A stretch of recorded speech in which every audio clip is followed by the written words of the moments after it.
buenas noches con todos, soy Mayli Guevara Fabián, moderadora de IDEJUR.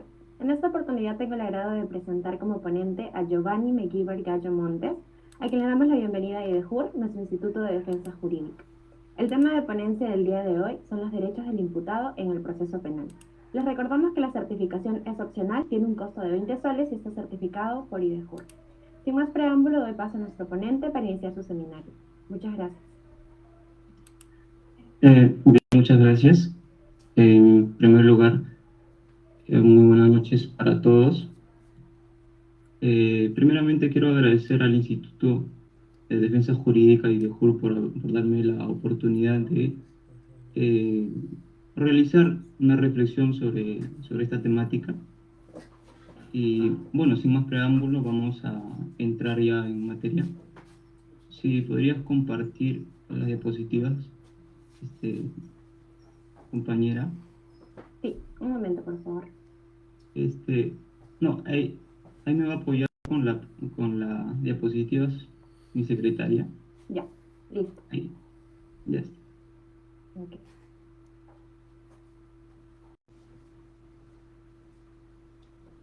Bien. Este,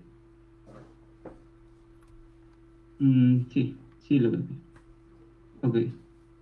Bien. Como tenemos conocimiento, nuestro proceso penal, es decir, nuestro proceso común, consta de etapas.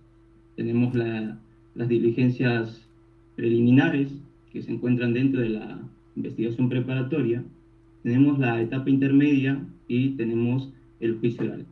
Cada una de estas etapas consta pues contiene ciertas finalidades, ¿no? Persigue ciertos objetivos, ¿no? En ese sentido, cada una de ellas va a tener cierta preponderancia en cierto momento y cada una de ellas en cada una de ellas se van a participar diferentes tipos de sujetos. Tenemos, por ejemplo, aquel personaje que tiene la acción penal, que realiza la acción penal, como es el fiscal.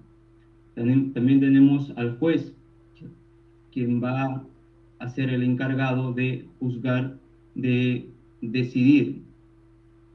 Y también tenemos dentro del proceso penal a un personaje en la cual se le va a imputar, se le va a, eh, básicamente se le va a imputar la comisión de cierto delito, ¿no es cierto?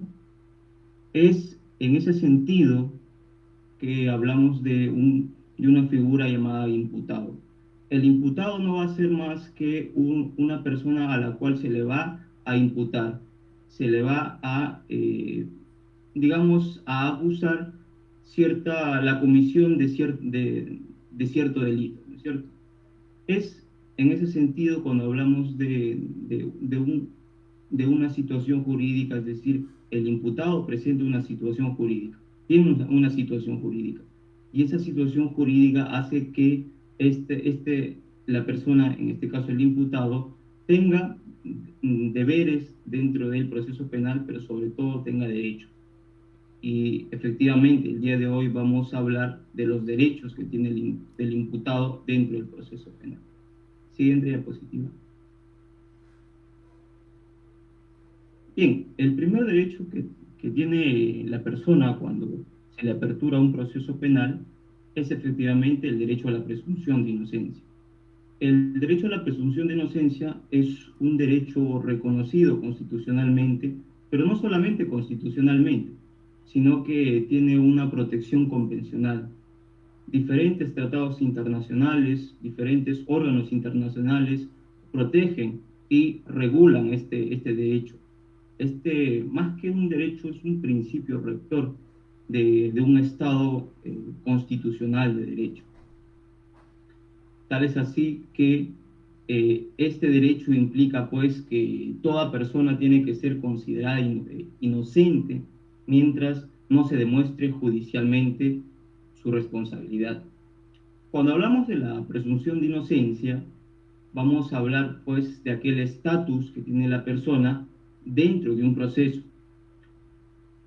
Cuando se le apertura o cuando se le inicia una una investigación a una persona por, digamos, la comisión o la presunta comisión de un hecho delictivo, ¿no? Se le denuncia, por ejemplo, de robo o de violación o de homicidio. Entonces, lo que va a hacer en primer lugar es eh, aperturarse una investigación para que pueda determinarse si efectivamente o no, si vale la pena o no, iniciarle un proceso como tal.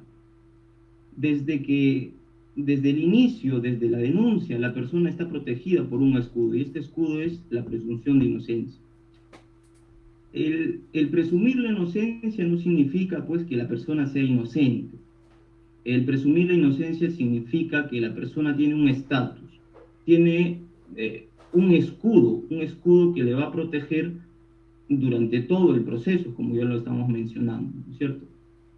Ahora, la presunción de inocencia se va a materializar de tres formas: como regla de tratamiento, como regla de juicio y como regla de actuación probatoria.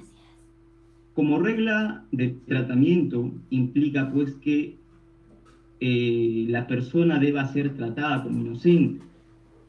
De ahí la obligación de los funcionarios públicos, como es el juez o como son los fiscales o los mismos efectivos policiales, tengan ese cuidado de mostrar a la persona, tengan ese cuidado de no tratarla como culpable. Como regla de juicio, lo que implica es que durante la primera etapa, que es la investigación preparatoria, la etapa intermedia y el juicio oral, deben recabarse aquellos elementos, aquellos medios de prueba para poder acreditar la culpabilidad de una persona. Es decir, los elementos que se recaban durante todo el proceso tienen que servir efectivamente ¿para qué? Para construir la culpabilidad de una persona. En ese sentido, todos estos medios probatorios tienen que apuntar a ello, ¿no es cierto? Y no solamente apuntar a ello, sino que tiene que haber una certeza. De no haber certeza o de que exista por ahí cierta duda, entonces claramente vamos a estar ante una deficiencia. No vamos a estar ante, digamos, la situación de que efectivamente se ha enervado la presunción de inocencia, de que efectivamente se ha destruido la presunción de inocencia. En ese sentido, lo que implica, o la presunción de inocencia como regla de juicio implica de que si existe cierta duda por ahí de que si no existen los elementos suficientes como para producir certeza, entonces claramente se le debe de absolver, se le debe de declarar no culpable a una persona. El famoso principio indubio pro reo. La duda favorece al reo. Entonces, como regla de juicio implica de que si no encontramos, si no tenemos los medios suficientes como para acreditar la culpabilidad, la responsabilidad de una persona, entonces claramente vamos a declararle inocente y por lo tanto no culpable. Y como actuación probatoria, la presunción de inocencia implica de que deben recabarse los elementos necesarios, deben actuarse los elementos necesarios para construir esta culpabilidad, como le hemos dicho. Ahora, como actuación probatoria, lo que implica es que la persona no tiene que demostrar su inocencia. Como la presunción de inocencia como actuación probatoria implica que va a ser el órgano persecutor del delito, como es el Ministerio Público, el encargado de recopilar todos aquellos elementos, todos aquellos medios para poder crear, para poder construir la culpabilidad de una persona. Es en ese sentido de que la carga de la prueba, ¿quién lo tiene? La carga de la prueba lo tiene el fiscal. Si el fiscal no construye la culpabilidad de una persona, entonces claramente no va a tener sentido hablar de una persona culpable. Entonces, el derecho a la presunción de inocencia implica ello, ¿no? Implica tratar a una persona como inocente mientras no se demuestre judicialmente su responsabilidad. como plasmaba Alberto Binder en su libro, considero que hubiese sido más factible regular su concepción negativa, que es, por ejemplo, una persona será culpable mientras una sentencia lo declare como tal, ¿no? Hubiese sido más factible ello en vista de que muchas veces se piensa de que la presunción de inocencia implica de que toda persona es inocente, ¿no? Pero la presunción de inocencia lo que implica es que debe ser tratada como tal. Siguiente diapositiva. El derecho a un juicio previo. Bueno, lo que implica este derecho es, pues, esta figura de que nadie debe ser condenado si es que la decisión que se va a tomar no ha sido el resultado de un juicio lógico. Durante mucho tiempo se ha visto la necesidad de regular el poder del Estado, ese jus puniendi que tiene el Estado. Siempre se ha visto esa necesidad de regularlo, porque en la mayoría de las veces el Estado ejercía este poder, pero sin límite. Se ejercía este poder de manera arbitraria. Si, por ejemplo, por ahí acusaban, ¿no? Acusaban a una persona, sí, sin pruebas, entonces se le, se le condenaba, se le declaraba culpable. Pero hoy en día el juicio previo es un límite a este poder, ¿no? Porque implica que para que a una persona se le declare culpable, necesariamente tiene que haber una sentencia de por medio, como lo exige la presunción de inocencia. Pero esta sentencia es producto de un juicio, es producto de dilucidar, de, de, de debatir con todos los elementos que uno tiene, de debatir ello para saber o para decidir si efectivamente vale la pena o no condenar a una persona. Eso implica un juicio previo. Pero el juicio previo es consecuencia de un proceso. Es decir, el proceso, cuando uno inicia las investigaciones o cuando se inician las primeras diligencias, las primeras investigaciones, lo que se hace es armar o sentar las bases para un juicio. Por ejemplo, ¿cuál es la finalidad de la investigación preparatoria? Recabar aquellos elementos para determinar si vale la pena o no acusar a una persona. La etapa intermedia, por ejemplo, sirve para sanear el proceso, ¿no? Para separar aquellos elementos que no son útiles para la solución o para dilucidar la condena o no de una persona. Por eso sirve la etapa intermedia. Estas dos etapas sirven como preámbulo para otra etapa que es el juicio oral. Y dentro del juicio oral se tiene que realizar, digamos, el dilucidar, ¿no? La situación de una persona. Es en ese sentido de hablar de un derecho al juicio previo, de un juicio previo. Ahora, este derecho a un juicio previo se va a materializar en dos dimensiones. Una dimensión objetiva, es decir, la exigencia de que ese juicio deba hacerse de manera oral, deba hacerse de manera pública y deba hacerse de manera contradictoria. Y una dimensión subjetiva que exige que quien realice este juicio sola y únicamente debe realizarse la figura del juez, ¿no? Y este juez tiene que cumplir con características como la competencia, como la independencia y sobre todo la imparcialidad. El juez no debe estar o no debe inclinarse por la posición solamente del fiscal o no debe inclinarse solamente por la posición del acusado. El juez tiene que ser imparcial.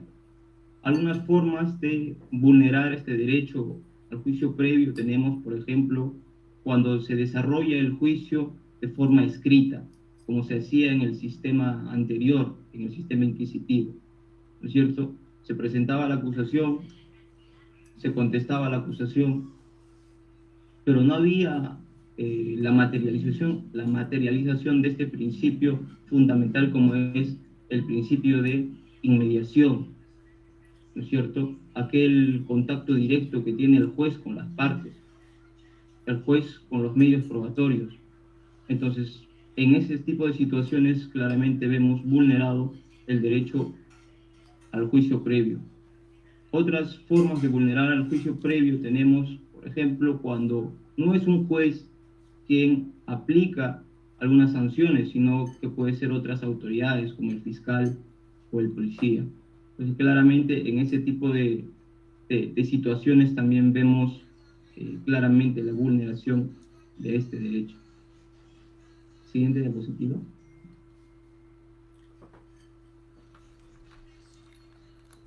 El derecho a la defensa. No tendría sentido hablar de el derecho a la presunción de inocencia, ni mucho menos exigir el juicio previo si no tenemos un derecho el cual puede materializar, el cual puede llevarle a la acción a estos derechos. Y es efectivamente gracias al derecho a la defensa que nosotros podemos, por ejemplo, exigir que se respete nuestra presunción de inocencia. Gracias al derecho a la defensa también podemos exigir a que se dé un juicio previo, un juicio oral, un juicio público contradictorio. Lo que implica el derecho a la defensa es que todo ciudadano debe ser o debe tener la oportunidad de defenderse. ¿Defenderse de qué? De los cargos que se le imputa, de los cargos que se le realizan en su contra. La defensa puede materializarse de dos formas, ¿no? Una defensa material y una defensa formal. La defensa material implica la defensa que el propio imputado lo puede realizar, ¿no? El propio imputado puede ejercer esta defensa, ejercer el contradictorio frente a la imputación, frente a la acusación que se le está realizando, ¿no? Y este derecho a la defensa se puede ver claramente, por ejemplo, cuando el imputado puede, en cualquier etapa del proceso, puede acercarse a presentar su versión de los hechos. Si me acusan por tal hecho, entonces yo puedo solicitar a que se me dé la oportunidad de ser oído, ¿no es cierto? Entonces, eso implica el derecho a la defensa. El derecho a la defensa material también implica que el imputado tiene esa facultad de poder proponer pruebas. Si por ahí yo he tenido la oportunidad de ver que efectivamente una persona puede acreditar que yo efectivamente no he cometido ningún hecho delictivo, entonces lo que yo puedo hacer es solicitar a que se tome la declaración de esa persona. Yo propongo un elemento, un posible elemento de prueba, ¿no? Y la defensa formal se materializa pues en aquella facultad que tiene la persona de poder ser asistido por un experto, por un conocedor de leyes como es el abogado. El derecho a la defensa formal o el derecho a la defensa técnica implica tener un abogado desde que se inician las investigaciones, o mejor dicho, desde que se toma conocimiento de que existe una imputación en nuestra contra. En ese sentido, queda un poco relegado el pensamiento de que solamente el derecho a la defensa puede ejercerse cuando existe una acusación formal. No, el derecho a la defensa se ejerce desde un inicio, desde que se toma conocimiento de la denuncia de nuestra contra. Desde ese momento, una persona puede ejercer su derecho a la defensa. Puede proponer pruebas, como ya lo hemos mencionado, puede dar su versión de los hechos, puede dar su descargo, y esto lo puede hacer personalmente el imputado o lo puede hacer a través de su abogado, ¿no?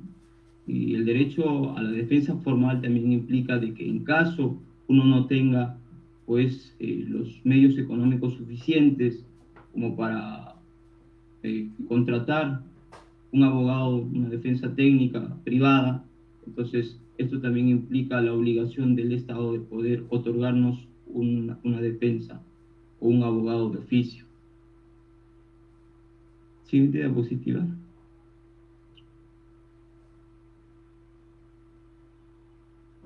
Derecho a conocer los cargos formulados en nuestra contra. Para poder ejercer nuestro derecho a la defensa de manera eficaz, nosotros tenemos, o en este caso el imputado tiene que tener la oportunidad de acceder a toda la información que tenga en su contra, a la imputación que se le formule y sobre todo la posibilidad de conocer cuáles son los medios que sustentan dicha imputación, ¿no? Es en ese sentido muy importante este derecho a conocer los cargos formulados en nuestra contra, porque el Estado no puede, o el órgano, llámese el fiscal o el juez, no puede sorprender al imputado en cualquier etapa del proceso, ¿no es cierto? Porque como lo decían algunos autores, un proceso donde se le oculta información al imputado es completamente inconstitucional. El imputado tiene que conocer la información, el imputado tiene que saber qué es lo que se le está acusando, qué es lo que se le está atribuyendo, qué hechos delictivos o qué presuntos hechos delictivos se le está atribuyendo y en virtud de qué medios probatorios se le está atribuyendo dicha imputación, ¿no es cierto? Obviamente, dentro de nuestro Código Procesal Penal encontramos algunas excepciones, como por ejemplo cuando menciona el artículo 324 en el numeral 2, cuando el fiscal puede ordenar de que se realicen algunas actuaciones de manera secreta, ¿cierto? Por un tiempo claramente determinado. Esto obviamente se da en casos excepcionales, como por ejemplo cuando la diligencia que se va a realizar es completamente, no sé, es quizás puede perjudicar la actuación de esa diligencia, ¿no? Por ejemplo, un allanamiento. Entonces, en esos tipos de situaciones, lo que hace el fiscal es tomar la decisión de que se mantenga en reserva, se mantenga en secreto. Pero obviamente esto tiene que ser con ciertos límites. Esta actuación no puede ser absoluta, ¿no es cierto? Y sobre todo si se dan o si se materializa ese tipo de acciones, lo que implica es que luego el fiscal debe fundamentar, debe dar los motivos por los cuales ha tomado esta decisión. Básicamente es un derecho importante de conocer para poder ejercer un derecho a la defensa eficaz. Siguiente diapositiva.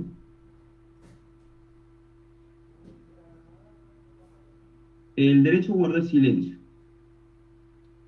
Como lo hemos venido comentando en el derecho a la defensa, una persona tiene dos opciones, ¿no? O declara o no declara. Es decir, la persona puede tomar la decisión de dar su versión, de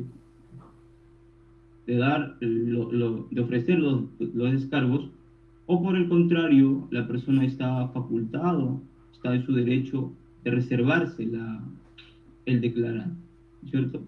El derecho a guardar silencio es un derecho de rango constitucional, si bien no lo encontramos expresamente prescrito en nuestra Constitución, sin embargo, su contenido se encuentra dentro de este macro derecho que es el derecho al debido proceso.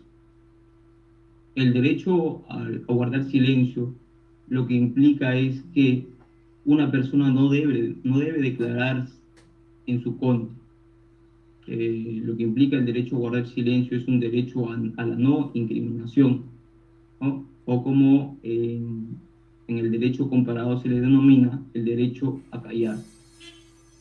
Bueno, es básicamente un derecho eh, que le faculta al imputado a declarar o a abstenerse a realizar su declaración, ¿no?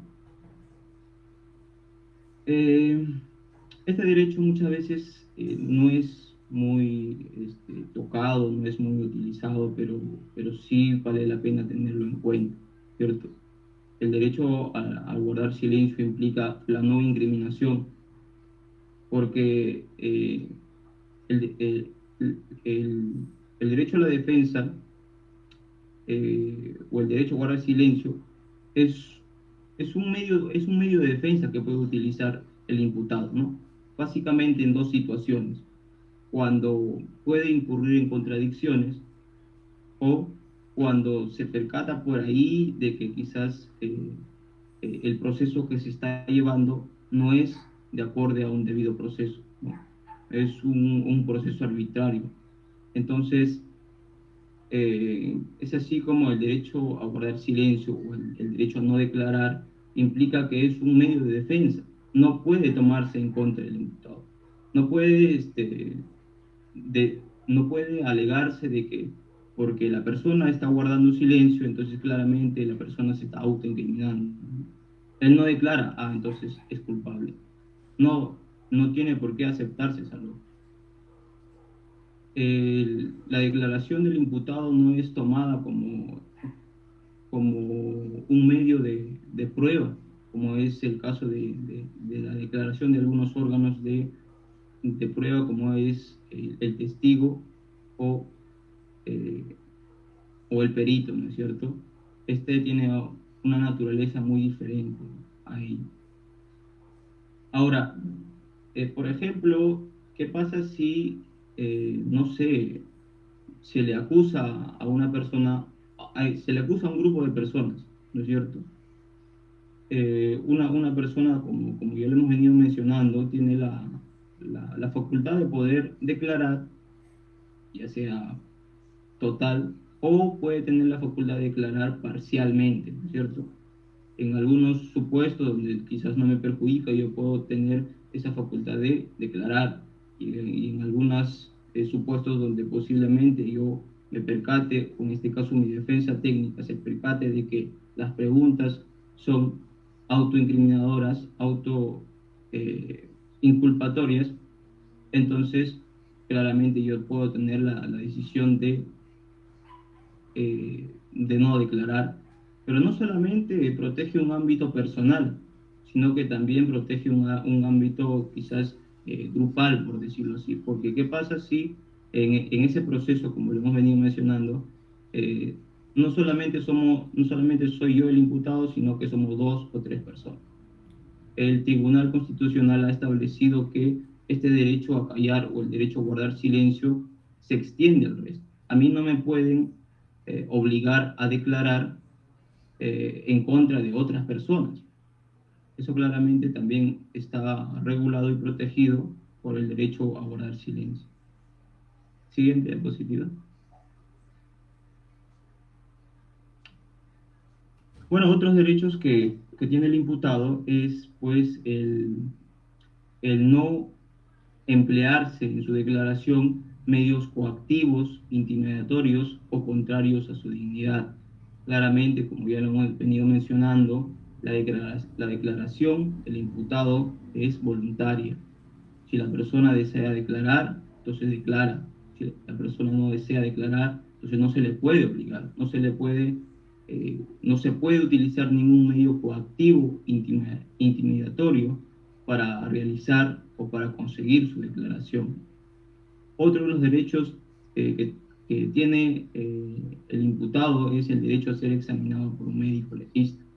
Ocurre en varias situaciones que quizás el efectivo policial digamos, se excede en su actuación, ¿no? Actúa de manera arbitraria, entonces claramente si posiblemente por ahí sufren alguna lesión o afectación a su integridad física, entonces claramente puede solicitar a que se haga un examen médico, ¿no? Otro de los derechos es a no ser detenido sin un mandato escrito o motivado. Obviamente existen casos excepcionales como la flagrancia. A no ser incomunicado y sobre todo a tener o a recibir una sentencia motivada, ¿no? Porque para un, cualquier persona dentro de un proceso tiene este derecho, tiene el derecho a saber cuáles son los fundamentos, cuáles son las razones por las cuales un juez ha tomado tal decisión, ¿no?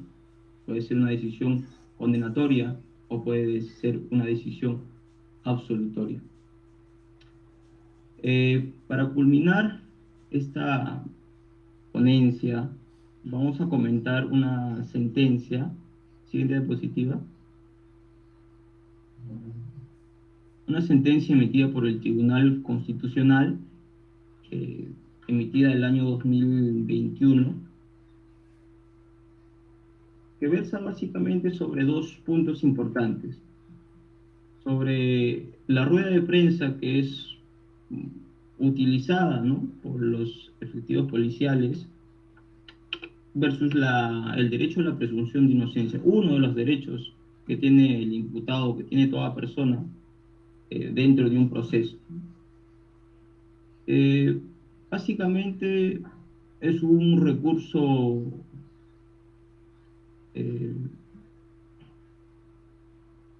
permítanme un momento.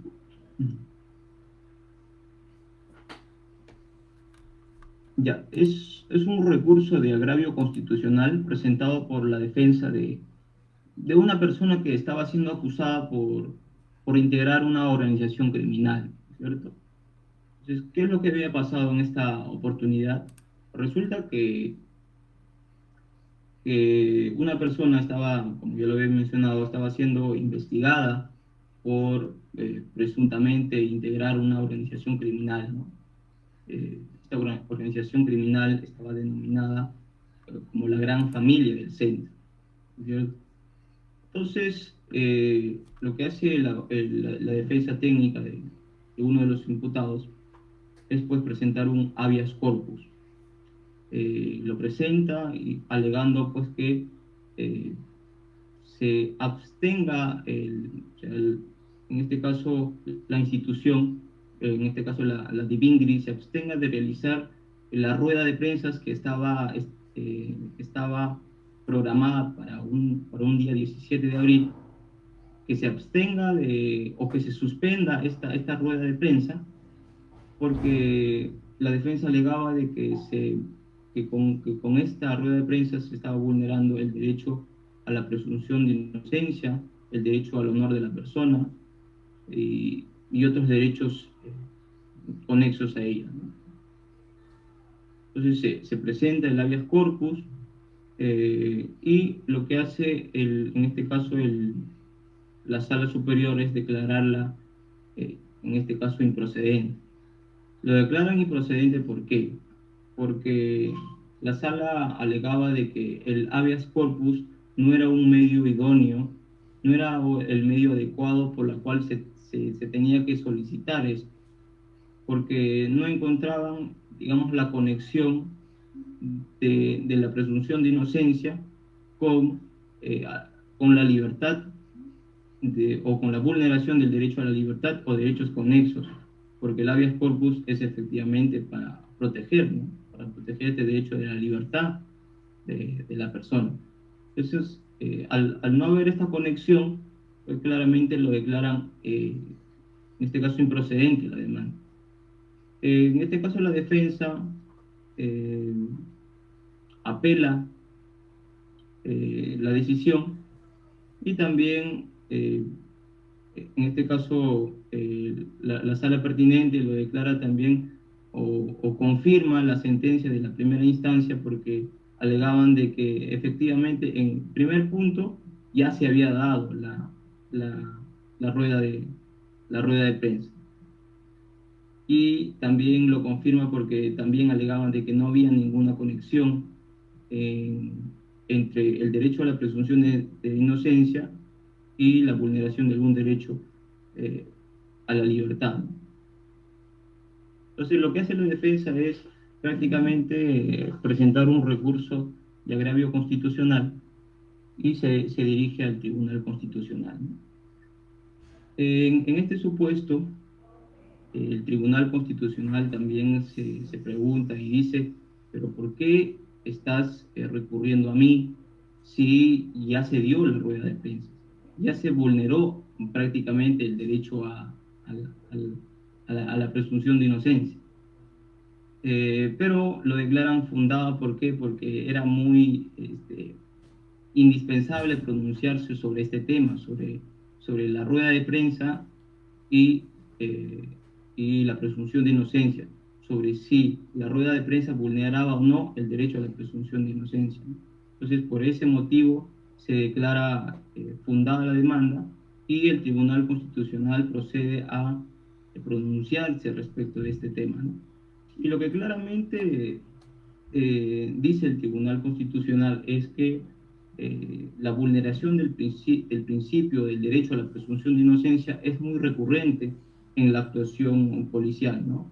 Muchas veces se captura a ciertas personas y se le muestra como detenido o como eh, procesado este, frente a la población. Entonces, claramente el Tribunal Constitucional va a declarar que sí, efectivamente, con la rueda de prensa se vulnera el derecho a la presunción de inocencia. Pero no es que se cuestione el acto en sí, porque uno puede decir, entonces está prohibido pues, presentar a una persona como, digamos, procesado, detenido. En realidad, y como lo establece algunos puntos ahí en la sentencia, y no solamente la sentencia, sino que el Tribunal Constitucional cita algunas decisiones de tribunales europeos, por ejemplo, no es lo que dice en sí es, no es que se cuestione el acto en sí, sino lo que se cuestiona es que a través de esos actos se lleva a que las demás personas creen un prototipo de culpable, es decir, eh, paralelo al proceso que se le va a iniciar a la persona, paralelo a ello, ya se le está declarando culpable frente a los ojos de la población. En ese sentido, lo que se pretende evitar es pues que a través de esta acción se vulnere el derecho a la presunción de inocencia. Entonces, claramente, por ello considera el, el Tribunal Constitucional que exhibir las detenidas en rueda de prensa, exhibirla con un chaleco que diga detenido o procesado, claramente se ve en estos tipos de actos se ve afectado el derecho a la presunción de inocencia. Eh, Como ya lo hemos venido mencionando, el mostrar a una persona con, digamos, en este tipo de circunstancias, hace pues que a los ojos de la población o a los ojos de los televidentes en sí, esto se da a conocer a través de los medios de comunicación, o sea, a los ojos de los televidentes, claramente ya se le declara culpable. Y no es por cuestionar los medios de comunicación, pero muchas veces estas hacen, digamos, se exceden a la hora de ejercer su derecho a la libertad de expresión, ¿cierto? Esto hacen pues que a una persona se les trata como culpable. Antes de iniciar un proceso ya es culpable, ¿no? Se maneja un término llamado la presunción de la culpabilidad, donde la persona ya no tiene que eh, alegar su presunción de inocencia, sino que tiene que demostrar su inocencia. Entonces, esto sucede en los juicios paralelos. Entonces, lo que se quiere evitar es eso, es el hecho de estigmatizar a una persona. Es por ello que eh, y incluso en la sentencia lo establece, que para evitar ello, o sea, existen mecanismos, ¿no? existen mecanismos que tienen que establecerse. Por ejemplo, una detención preliminar, o en el caso de que se quiera eh, evitar que la persona no esté pues en libertad y no cometa algún hecho, no siga cometiendo el hecho delictivo. Por ejemplo, si le acusan por homicidio o violación y se tenga por ahí cierto miedo, por decirlo así, de que la persona siga cometiendo estos actos, entonces existe mecanismo. Existe mecanismo como la prisión preventiva, por ejemplo, donde se le puede separar como una forma de prevención a la persona de la sociedad. Entonces, nuestro ordenamiento jurídico ha regulado varios mecanismos que se pueden utilizar esto en en suplencia de estar mostrando a la persona como culpable frente a los ojos de la sociedad, ¿no es cierto? Básicamente, eso ha sido la reflexión del día de hoy en esta ponencia. Y bueno, eso sería todo por parte de mí. Si hubiese alguna pregunta, yo encantado de responderla, y si no, estaríamos culminando. Sí. De haber una pregunta, a favor de alzar la mano para poder responder sus dudas.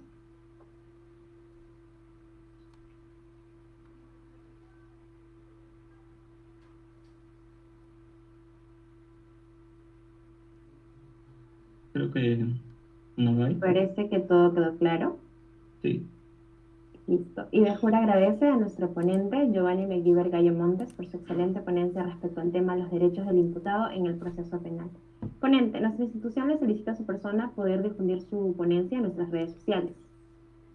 Ok, lo estaré haciendo, y nuevamente agradecer a la institución por darme la oportunidad, por extenderme la invitación, y bueno, esperarlo a volver a ver una próxima oportunidad, ¿no? Muchas gracias. Claro que sí. Los invitamos a seguirnos en todas nuestras páginas. Nos encuentran en Facebook, Instagram, YouTube, TikTok y LinkedIn como IDEJUR. Además, visítenos también en nuestra página web www.idejur.com para futuros diplomados. Recordarles nuevamente que la certificación de esta ponencia es opcional, tiene un costo de 20 soles y está certificado por IDEJUR. Damos por finalizado el evento, no sin antes agradecer nuevamente a nuestro ponente y a todos ustedes por su atención. Muchas gracias y buenas noches.